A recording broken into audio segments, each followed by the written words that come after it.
안녕하세요. 이주민입니다. 반갑습니다. 앞에는 아주 우아하고 아름다운 시 얘기를 했지만 저는 신나게 술 얘기를 한번 해볼까 합니다. 고대는 막걸리로 유명하죠. 여러분들 술 좋아하시나요? 네. 그 저의 컨텐츠, 그러니까 저의 해시태그는 보시는 것처럼 술이랑 컨텐츠입니다. 그러니까 그 술이라고 생각하는 그 흔한 이미지의 그런 술이 아니라 진짜 그 우리의 삶과 문화에 녹아들어 있는 그 술을 알리는 일을 하고 있는데 여러분들께서도 한번 재밌게 들어봐 주시면 좋겠습니다. 아까 그 아나운서님께 소개를 해주셨지만은 저는 그 사실 별명이 국민 술꾼이고요. 술을 상당히 잘 마십니다. 음주문화연구가, 뭐 주당 언니 이런 별명들이 상당히 많습니다. 그래서 아마 여러분들한테 오늘 좀 이렇게 인생의 선배로서 좀 얘기를 좀 많이 해드릴 수 있지 않을까 하는 마음에 이 자리에 섰습니다. 자, 얘가 또 안 넘어가네요. 아, 됐어. 네. 안 넘어가는데. 네? 어떻게 어떻게 해야 돼요? 아, 네. 자, 이제 본격적으로 한번 얘기해 보겠습니다. 뭐 저에 대한 소개는 이제 잘 앞에서 말씀 주셔가지고 그건 스킵하도록 하고요.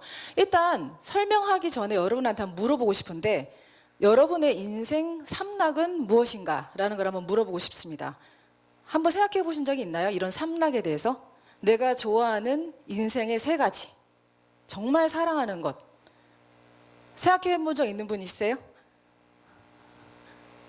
아마 이 질문을 들으면 다들 그러실 거예요. 내가 좋아하는 게 뭘까? 저는 제가 좋아하는 걸 물으면 무조건 술이 맨 처음에 나오거든요. 근데 그 생각보다 내가 좋아하는 게 뭔지 모르는 분들이 상당히 많으세요. 20대도 마찬가지고 40대, 50대도 마찬가지세요. 내가 좋아하는 게 뭔지를 한 번쯤은 생각해 보는 게 되게 중요한데 우리가 너무 이 바쁘고 각박하게 살다 보니까 그런 거를 생각할 여유가 없는 것 같아요. 근데 이 삼락이 되게 중요한 거는 우리가 앞에 이 긴 험난한 인생을 살아가면서 삶의 이유가 되고 그다음에 원천이 되고 그다음에 우리의 열정과 꿈이 되기 때문입니다. 그래서 오늘 저의 얘기를 들으시면서 내가 정말 좋아하는 게 뭔가 한번 생각해 보시고 그다음에 지금부터 해드린 이 두 사람의 이야기를 한번 들어보세요. 왼쪽에 있는 분은 여러분들이 아마 꼭 취직하고 싶은 큰 대기업에 있는 분이세요. 그 대기업에서 큰 팀을 거느리고 있는 거의 이제 부장급 되는 분인데 이분이 최근에 이제 만났더니 주말에 고깃집에 가서 불판을 닦는데요. 왜요? 왜 고깃집을 가세요? 했더니 퇴직하고 나면은 할 게 없다는 거죠. 그래서 고깃집을 차리겠다는 거예요. 근데 생각보다 우리나라에서 은퇴를, 그러니까 직장인을 이제 끝내고 나오는 분들 중에서 식당을 하겠다는 분들이 상당히 많으세요. 저는 뜯어 말리는데. 우리나라는 식당이 거의 포화 상태고 경쟁이 너무 치열하기 때문에 그걸 하는 거는 정말 잘하지 않고는 망하기가 십상이에요. 근데 생각보다 큰 기업에 있는 분들이 이렇게 그만두고 나가서 식당 하겠다는 분들이 되게 많으세요. 근데 그거는 자기가 갖고 있는 게 없기 때문이에요. 내가 앞으로 뭘 해 먹고 살까? 그래서 많은 분들이 난 뭐 먹고 살까? 이런 얘기를 하세요. 반대로 오른쪽에 있는 분 한번 보세요. 저분은 셰프인데 최근에 제가 인터뷰를 한 분이에요. 중학교 3학년 때 CA 활동에서 제과제빵 수업을 들었다가 너무 재밌었던 거죠. 그래가지고 자기가 나는 요리가 되게 좋은가 보다. 그래서 요리책을 보고 요리 동영상을 보고 요리 공부를 시작한 거죠. 그래서 고등학교를 8학군에 있는 아주 유명한 곳으로 갔는데 자기는 입시 공부하는 친구들한테 방해만 되는 거예요. 나는 입시 공부가 싫고 재미가 없는데. 그 교장 선생님은 찾아갔대요. 사실 이분도 되게 난분이에요. 교장 선생님 찾아가서 교장 선생님 저는 제가 이 학교에 있는 것 자체가 친구들한테 방해가 되니 저는 그냥 추석만 찍고 레스토랑 출근하게 해주십시오. 그래서 교장 선생님이 해줬어요. 그래서 이분은 레스토랑으로 공부를 하러 갔다가 이제 해보니까 더 해야겠다는 생각이 든 거죠. 그래서 고2 때 아예 파리로 가서 꼬르동블루로 가서 공부를 하고 그다음에 미쉐린 레스토랑 가서 거기서 경력을 쌓고 그러다 또 미국 CIA에 가서 또 공부를 하고 그리고 또 레스토랑에서 일을 하고 지금은 35살인데 경력만 거의 20년 가까이 되는 경력을 쌓은 거죠. 35인데 이미 그렇게 쌓은 거예요.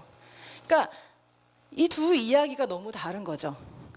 그 내가 좋아하는 거를 빨리 찾는 것 자체가 내 인생에서 엄청난 큰 영향을 발휘할 수 있고 나의 큰 무기가 될 수 있습니다. 근데 잘 보세요. 한국 사회는 갑, 을, 병 이게 너무 심해요. 갑의 뭐 갑질한데 그런 갑이라기보다는 내가 항상 남한테 숙여야 되거나 아니면은 내가 갖고 있는 게 없기 때문에 그 사람한테 부탁을 해야 되거나 그런 경우가 상당히 많죠. 그걸 갑을이라고 표현하기도 하는데 내가 컨텐츠를 갖고 있지 않으면은 평생 을이 될 수밖에 없어요. 근데 내가 컨텐츠를 갖고 있다면 남들이 나한테 찾아오게 되고 내가 남들한테 도움을 줄 수 있는 거죠. 그 자체가 갑이 된다는 겁니다. 그래서 이 갑이 되기 위한 가장 큰 거는 돈도 아니에요. 돈 다 부질없고 스펙 다 부질없습니다.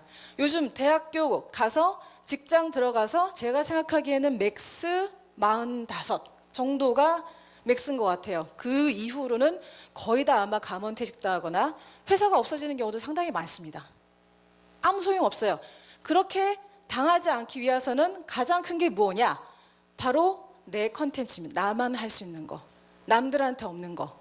그다음에 내가 가지고 50대, 60대에도 이어갈 수 있는 거. 그게 뭔지를 알려드리려고 제가 오늘 이 자리에 온 겁니다. 그래서 사실 저도 뭐 그걸 찾았다기보다는 찾아가고 있는 과정에 있고 그걸 계속 제가 너무 좋아하는 거를 밀고 나가는 그런 과정을 보여드리려고 왔는데 제 얘기를 한번 이 술꾼 언니 이야기를 한번 해드릴게요. 저도 사실은 대학 졸업하고 나서 뭘 해야 될까? 나는 뭘 하면 좋을까? 막연하게 생각을 하다가 저는 이렇게 뭔가 이렇게 사람들 앞에서 뭔가를 브랜드를 설명하고 알리는 걸 너무 좋아했어요. 사람을 좋아하고. 그래서 나는 홍보가 잘 어울리지 않을까? 그래서 홍보회사에 들어갔는데 천직이었던 거죠. 저한테는. 전 지금도 어떤 제품을 저한테 갖다 놓고 그거를 알리라고 하면은 그거를 가지고 온 만방에 난리치면서 알릴 정도로 홍보를 너무 사랑합니다. 근데 그건 정말 사실 저한테는 이렇게 빨리 좋아하는 일을 찾게 된 거는 큰 복이죠. 그래서 홍보회사를 일을 했고 또 술을 워낙 좋아하다 보니까 술이 찾아왔어요. 저한테 이제 와인 회사가 나타난 거죠. 그래가지고 그 제가 처음 맡게 된 브랜드가 이 1865라는 와인입니다. 다들 아시죠? 워낙 유명한 브랜드잖아요. 근데 당시에는 골 때렸던 게 시커먼 병에 저렇게 숫자가 있었어요. 도대체 이게 뭐야? 이걸 홍보를 하라고? 근데 그 영업사원이 지나가면서 하는 말이 요즘 손님들이 골프장에서 18에 65타에 치라고 킥킥거리고 농담하면서 먹어요 이러는 거죠. 아 이거구나. 그래서 그때부터 얘를 골프 와인으로 밀었습니다. 18호를 65타에 치는 거는 타이거 우즈보다도 더 높은 신의 경지래요. 이게 그 골프 치시는 분들이 웃는 거죠. 야 18홀 65타에 어떻게 쳐? 근데 사람들이 그렇게 얘기하면 선물하기 시작했어요. 그래서 이게 어느샌가는 100만 병 이상 팔리는 밀리언셀러가 돼 있었고 지금은 이제 국민 브랜드가 된 상태인데, 그러니까 이때 제가 나는 홍보도 좋아하고 술도 좋아하고 이쪽으로 내가 뭔가 이렇게 할 수 있겠구나라고 생각을 했죠. 그러다가 LG에서 와인 사업을 시작하면서 오퍼를 받고 이제 LG로 이직을 하면서 저한테 그 회사에서 줬던 그 미션은 와인을 대중화해라 였습니다. 그래서 와인을 대중화하려면 어떻게 할까? 근데 이제 술을 먹는 사람들은 음식을 고민할 수밖에 없어요. 그래서 그러면은 이 술에 그 당시에는 이제 다 보통 와인 하면은 이탈리아 음식 뭐 이런 식이었죠. 파스타, 스테이크. 나는 그러지 말고 한식, 우리가 늘 먹고 즐겨 먹는 음식으로 가보자. 그래서 고민하다가 허영만 화백님을 찾아갔습니다. 화백님, 우리 와인을 시작하는데 사업을 화백님 우리 같이 식객 프로젝트 같이 해요. 그래서 우리나라에서 이제 흔히 먹는 족발, 뭐 쭈꾸미, 뭐 삼계탕, 온갖 음식에다가 와인을 매칭했습니다. 시장에서도 너무 반향이 좋았고, 뭐 백화점 이런 데서 채널 행사도 되게 많이 했었죠. 그리고 또 이제 아이디어가 막 떠오르는 거예요. 그래서 띠 신년에는 모든 사람이 뭔가 띠에 대해서 얘기를 하고 선물을 하니 나는 그러면은 띠 가지고 한번 와인을 만들어 볼까? 화빙님 호랑이 2마리만 그려주세요 해가지고 시작되는 게 이제 이 띠와인 시리즈였고, 호랑이부터 토끼, 용까지 이제 만들었습니다. 근데 이거를 제가 12가지를 12간지를 다 만들려고 했는데 못했어요. 그 당시에 정부에서, 대기업에서 와인 사업, 작은 중소기업 업종들이 하는 사업을 하지 마라 이렇게 한 거죠. 그래서 갑자기 죽어라 이랬던 사업부가 통째로 날아갔어요. 이때 제가 알았죠. 아, 부질없구나. 부질없구나. 진짜 새벽 3시, 2시 정말 심하게 일했거든요. 정말 이렇게 일하다가 죽지 않을까? 근데 정말 너무 재미있게 일을 했었고, 이게 이 컨텐츠는 정말 진짜 이렇게 쌓였을 때 이게 뭔가 이 큰 회사, 내가 회사에도 정말 큰 일을 하는 거구나 생각을 했는데 사업부가 날아갔어요. 그렇게 여러분 그 대기업 가도 아무 소용 없습니다. 회사가 언제 날아갈 수도 있고 부서가 날아갈 수도 있어요. 그래서 제가 느낀 거는 내 거를 해야 되겠구나. 그래, 남한테 영향을 받지 않고 내가 주도적으로 굳이 꾸직꾸직하게 쌓아갈 수 있는 거를 해야 되겠구나. 근데 참 이 삶이라는 게 희한한 거는 또 이렇게, 그래서 그런 고민하는 와중에 저한테 찾아온 이 양조장 투어라는 게 제 인생을 송두리째 바꿔놨죠. 저는 우리나라 술에 전혀 관심이 없었어요. 외국 술을 알리는 거를 한다고 한 10년 넘게 몸담아서 일을 했지만 우리나라 술에 그 초록색병 소주 빼고는 다른 술이 있는지에 관심도 없었어요. 근데 지인이 한 번만 양조장을 가보자, 꼭 한 번만 가보자, 그래서 떠났는데 정말 깜짝 놀란 거죠. 와, 우리나라에 이런 술이 있구나. 내가 이런 술이 있는지를 몰랐네. 여러분, 세상에 제일 맛있는 술 중에 하나가 양조장에서 먹는 술이에요. 정말 맛있어요. 가서 먹으면은 그 맛은, 근데 여기서 만난 명인님들이나 이 스토리들이 너무너무 좋은 거죠.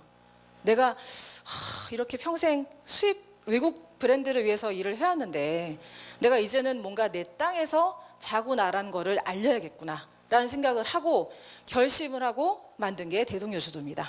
그래서 그 대동여 지도에 지자를 술 주자로 바꿔서 여자가 술이 너무 좋아서 우리나라 술을 알리는 채널처럼 이제 해서 우리 술을 알리기를 시작했고, 제가 밤마다 저희 집에 술 냉장고가 하나 있거든요.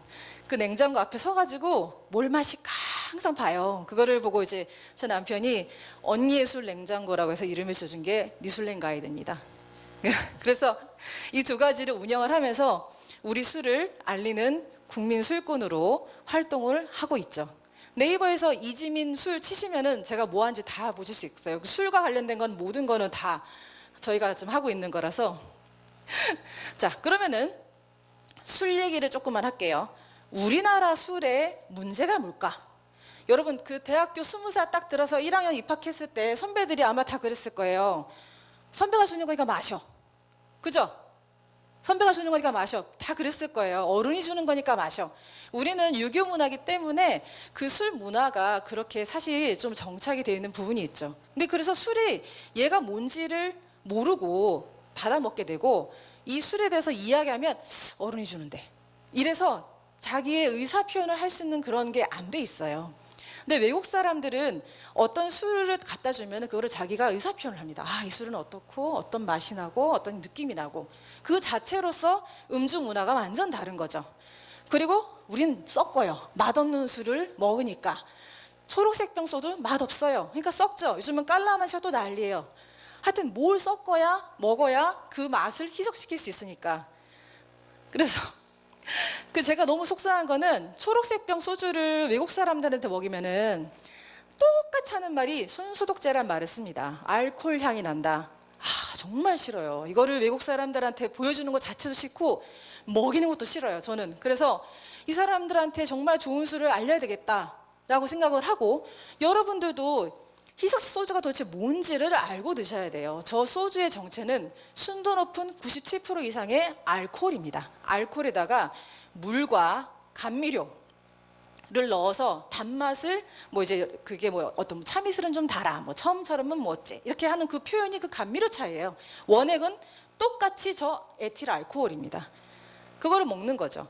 하지만 진짜 소주는 우리나라 전역 각지에서 생산되는 농산물을 발효시키고 증류해서 만들기 때문에 그 고유의 맛과 향이 있어요. 그래서 이렇게 스월링해서 맡아보면은 꽃향이 나기도 하고 과일향이 나기도 하고 그런 술들을 마셔야 되는데 우리는 계속 저런 술을 마셔왔던 거죠. 그럼 진짜 한국의 술이란 뭐냐? 그게 바로 전통주라고 이 얘기를 이제 그런 통칭에 쓰는 단어를 쓰는 건데 각 도에서 나오는 무형문화재, 그다음에 명인들의 술, 그다음에 우리 농산물로 만든 지역 특산주가 전통주입니다. 이런 술들을 여러분들이 아직은 많이 모르실 거예요. 제가 우리나라 술에 훅 빠지게 됐던 대표적인 술 두 가지만 소개를 하면은 이 제가 죽기 전에 꼭 먹어봐야 되는 술로 소개를 해서 난리가 난 술들 중에 하나가 이 두 가지입니다. 먼저 이 가목로. 춘향이가 이몽룡을 붙잡을 때 향단아 가목로를 가져오너라. 그다음에 별주부전에서 토끼야 용궁에 가면은 가목로가 있단다. 역사의 고서에 다 있어요. 조선 3대 명주, 평양 3대 명물. 이 얘기만 들어서 저는 막 너무너무 좋은 거죠. 와, 미치게 정말 술도 맛있어요. 이런 술이 있구나 우리나라에. 그다음에 그 완주에 가면은 스님이 빚는 술이 있습니다. 스님이 이렇게 완주 모악산이라는 산이 상당히 가파르고 그 바위로 돼 있기 때문에 스님들이 저렇게 경선을 하면서 자꾸 냉병에 걸리는 거죠. 춥고 차고. 그래서 스님들이 몸을 따뜻하게 하기 위해서 그 좋은 약재들을 가지고 술을 빚어서 주지 스님이 스님한테 다 전수해서 내려온 술이 이 송화백일주입니다. 한 1년에 2,000명 정도밖에 만들지도 않고 스님이 없으면은 안 팝니다. 없습니다. 라고 하는 술이에요. 정말 죽기 전에 꼭 드셔보셔야 돼요. 이 맛은 네. 제가 이렇게 얘기를 하면 사람들이 정말 술 땡겨 하시나 봐요. 저는 그래서 이런 쪽으로 타고난 것 같아요. 이 술들은 자 이렇게 보시는 것처럼 각지에 나는 우리나라의 농산물이 기본이고 여러분들 한때 과일 소주 열풍 불었잖아요. 블루베리 0.0003% 들어가 있는 그런 술들 먹으면 안 돼요. 진짜 우리 농산 과일로 만든 이런 술들은 맛이 그대로 풍덩 담겨 있습니다. 복숭아 와인. 복숭아 맛과 향이 완전히 나요. 너무 맛있어요.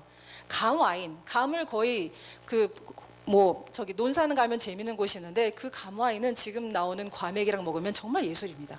이런 술들을 드셔야 돼요. 이런 술을 나눠야 되고. 그다음에 우리 술은 여러분들 흔히 드시는 빵, 피자, 치킨, 마리아주도 정말 좋습니다. 그래서 제가 항상 막걸리는 피자, 피막 얘기를 많이 하는데 그 각각 똑같은 공유 베이스로 만든 재료이기 때문에 막걸리가 갖고 있는 그런 쌀의 풍미랑 피자는 정말 잘 어울려요. 빵도 그렇고. 이런 것들을 사람한테 계속 알려드리는 게 대동령 수도고 이렇게 저희가 연재를 하고 있는 거죠.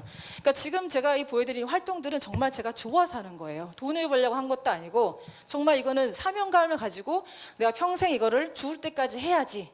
근데 그걸 하다 보니까 이게 점점 더 커지고 점점 더 많은 분들이 보고 이게 점점 더 일이 더 들어오고 이렇게 되는 건 거죠. 그래서 언론에 소개도 많이 하고 있고 그다음에 이렇게 외신들한테 당신들이 진짜 마셔야 될 술이 있습니다라는 알리는 행사도 하고 있고 그다음에 우리 술이 보통은 그 도자기 잔에다가 맞지만 이렇게 와인 잔에다가 색이랑 향을 보여주면서 먹게 하는 것도 되게 중요하거든요. 이런 이미지 메이킹 같은 것들. 그다음에 이렇게 유명한 명사분들하고 해서 우리 술을 알리는 캠페인을 해서 장관상을 타기도 했고 그러니까 이런 식으로 계속 활동을 더 넓혀가고 있는 중입니다. 그다음에 각지에는 양조장 알리기도 지금 올해는 그걸 하고 있고요. 그러니까 아까 처음에 얘기했던 거는 좋아하는 일을 찾아서 그거를 계속 하는 그 과정을 한번 보여드리기 위해서 지금까지 설명을 드렸던 건데 저는 지금도 계속 제 꿈을 향해서 나아가고 있습니다. 제가 갖고 있는 가장 큰 목표는 전 세계 대통령 100명이 모였을 때 그분들한테 우리 술을 막 신나게 먹이는 제 인생 꿈인데 제 꿈이 진짜 꿈이에요. 근데 지금 3분의 1을 이룬 게 여기 지금 이 술들이 제가 지금 꿈을 이뤄줬던 술들이에요. 올해 밤에 전화가 왔습니다. 엄청 까다로운 외국인이 한국으로 온대요. 까탈스럽고 술도 안 좋아하고 누룩치도 안 좋아하고 도대체 무슨 외국인이 그러냐. 그래서 그 사람한테 일단 뭘 소개를 할까 하다가 저 풍정사계라는 술을 추천을 했는데 저게 만찬주로 나갔고 그 대통령이 트럼프 대통령이었습니다. 그래서 난리가 났죠. 저 술이. 지금 저 술은 온라인에 딱 판매합니다라고 하면 바로 한 20분 30분에 솔드아웃이 돼요. 그래서 그런 술이 이제 제가 한 명한테 먹였던 게 풍정사계고, 그다음에 평창 올림픽 때 그 훈제 송어 요리하고, 그다음에 평창 한우 스테이크 이런 것들이 그 아베 총리랑 유엔 쪽, 그다음에 북한에서 손님들 오셨을 때 30명한테 만찬이 나갔을 때 그 나간 술이 저 오희라는 술과 능이주입니다. 이것도 추천을 제가 해서 30명을 먹였죠, 이번에도. 그러니까 이제 100명 얼마 안 남았어요. 그러니까 스텝 바이 스텝으로 저는 제 꿈을 이뤄가고 있고, 여러분들도 할 수 있습니다. 그게 지금 정말 지금 이렇게 한참 좋은 나이잖아요. 지금 이때 뭔가 내가 정말 할 수 있는 거를 찾아서 하시고, 이 강의가 끝나고 나서 내일 당장 취업 공부해야 된다고 도서관에 있지 마세요. 그거 아무 소용없고, 스펙 하나 더 쌓고 숫자 하나 더 쌓는 거 정말 도움 안 됩니다. 외려 저도 이제 기업을 운영하고 있고 제 회사를 하고 있지만은, 제가 사람을 찾는다면 외려 밖으로 뛰면서 몸으로 부딪혀 본 사람을 훨씬 더 원하고, 그런 걸 가지고 경험을 가진 사람이 그 숫자를 해서 뭔가 이렇게 그 뭐 토익 점수 몇 점 이거 하는 사람보다 경쟁력이 훨씬 더 커집니다. 식당을 하고 싶으면은 식당에 빨리 들어가 취직을 해보세요. 그래서 이게 이 현업을 해보면은 이게 얼마나 힘든지를 알게 되고, 그럼 빨리 그게 아니다 생각했을 때는 다른 일을 할 수가 있잖아요. 그러니까 경험력을 많이 쌓고 뭔가 하나 좋은 걸 찾았다고 하면은 우직하게 밀고 나가세요. 그게 컨텐츠는 하루아침에 완성되지도 않고 쌓이지도 않습니다. 10년, 20년, 30년. 전 죽을 때까지 술 알리기를 할 거거든요. 그러니까 여러분들도 오늘 이 강의를 통해서 뭔가 내가 진짜 하고 싶은 거를 찾고, 그리고 만약에 그게 이왕이면은 우리나라에 있는 보석 같은 컨텐츠를 찾는 일들 여러분들도 하셨으면 좋겠습니다. 자, 와주셔서 감사합니다.